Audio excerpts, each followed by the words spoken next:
not disappoint tonight between the Thunder and the Spurs. The Thunder went on to win 127-114. And while you would expect a big game out of SGA, the reigning two-time back-to-back MVP, it was also some surprising names in that Thunder mix. Alex Caruso with 22 points, Jared McCain with 20 points, and Chet Holmgren showing up with 16. So a group effort from the Thunder.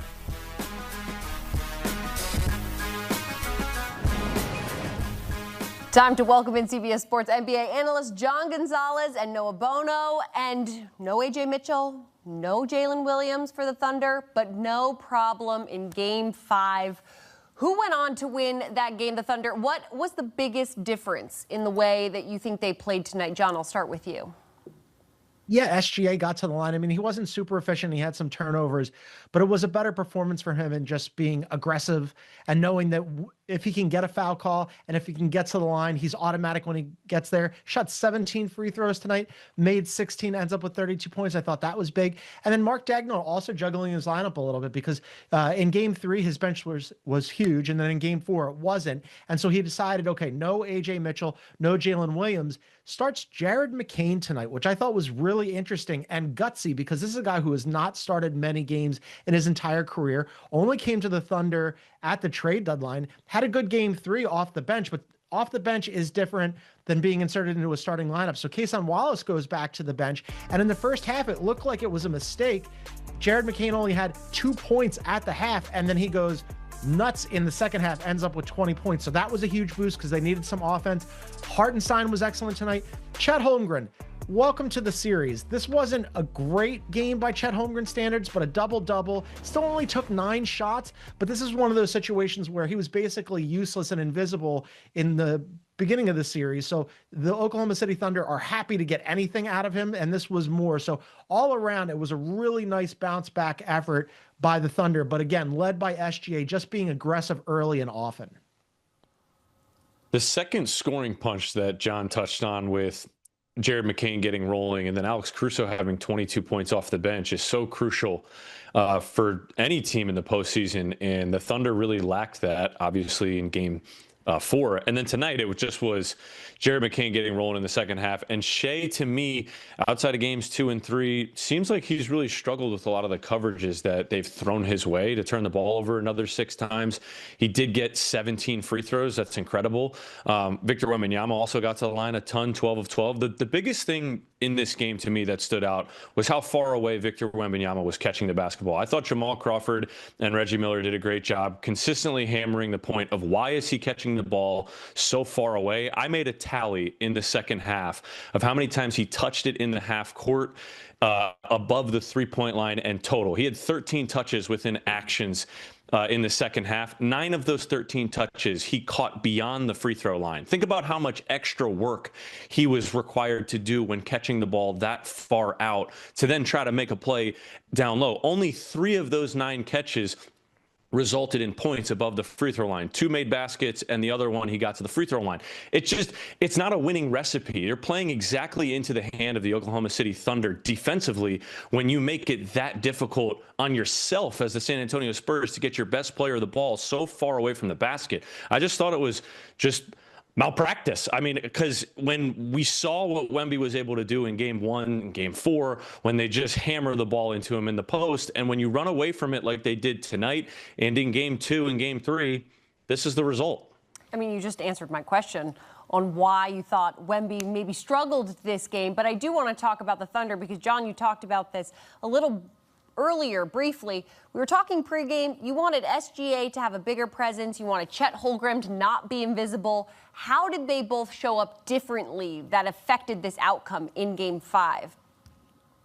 Yeah, I mean, SGA just getting to the line, and Noah's right. Like, he has been sort of sloppy with the ball. And part of that, we should give some credit to the Spurs, making sure that, you know, those big wings and guards who have harassed him, that's part of it, right? But SGA previously was sort of passive looking to score the ball. And it almost doesn't matter if he makes it from the field, like if he takes a shot and he makes it or doesn't make it, as long as he's getting fouled and getting to the line, because once he gets to the line, he's absolutely automatic. I mean, that's what he does best. It drives some people nuts. Some people call it foul baiting. I think that it's a skill set It's something that some players, like we've seen James Harden do that in the past. SGA has essentially perfected it. A two-time MVP, knowing that he can get to the line whenever he wants to, is huge for them. And then Chet Holmgren. I mean, this was sort of a mixed bag Chet Holmgren game. We are grading this on a curve here because early in the game, I don't know if you guys clocked this, but Keldon Johnson put a shoulder into him and then dunked on him. And I'm like, what are you doing? You're so much bigger.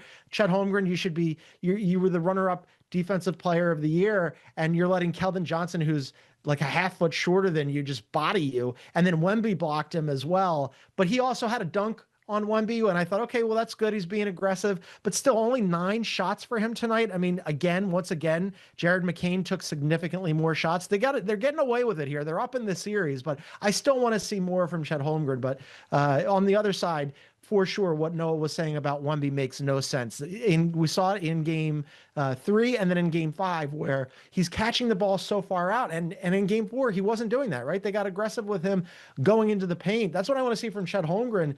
And that we've only seen intermittently from Wemby, where, tonight, again, he's not catching the ball down low, not as many lobs. It makes very little sense. His offense should be inside out. Start inside and then move outside. He was 0 for 5 from 3 tonight, and I don't get it either.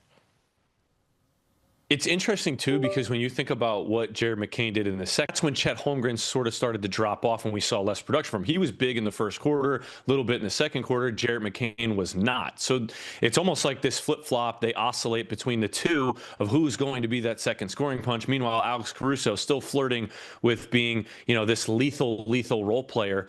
After only having 1 shot attempt in game 4, he really stepped it up again tonight. But it's almost like those two can't coexist and both play well at the same time. The offense just doesn't work that way, where John's saying get it inside, outside. Chet can get it inside and pass it outside to a shooter like McCain, or the offense is just flirting out on the perimeter where McCain's coming off these dribble handoffs and these pitches and these flips, and he's able to light it up. He's such a good mid-range player. That's what got him rolling, and then he pulled it out and knocked down a couple three-pointers, and that was the difference, because those guys played better than a De'Aaron Fox, who 4 minutes into the third quarter was 1 for 9 from the floor, and I'm writing down in my notes, please sub De'Aaron Fox out. The moment he got taken out of the game, the Spurs went on a 14-2 run over the next 2.5 minutes, and it was an 8-point game. Granted, it didn't end up meaning anything, but he was so bad. And I hate to be that brutally honest, but he just provided so little offensively and defensively because he's clearly hobbled. Yeah, did he make a couple pull-up jump shots 5 feet away from the rim later in the game? That some of them if the Spurs could have gotten over the hump, but ultimately I thought he was more of a deterrent in this game to the Spurs offense and what they were trying to do. It put more of a load on Stephon Castle. He's clearly hurt, so it's hard to say, oh, he's bad just because he's bad. No, he's clearly dealing with something. And I think when you look at a guy like McCain and then a guy like De'Aaron Fox, and you're seeing the impact that the two of them are having, such a drop-off on the Spurs side versus what the Thunder were able to get from McCain in the second half. So, Noah, you kind of mentioned Caruso, 22 points off the bench. 4 of the 5 starters on the Thunder had 12 or more points. Was this more of what the Thunder was doing right or what the Spurs were not doing correct? I think it's a mixed bag. I think the biggest thing is that the Thunder are obviously the more experienced team, and that's what tonight was. It was experience. It was championship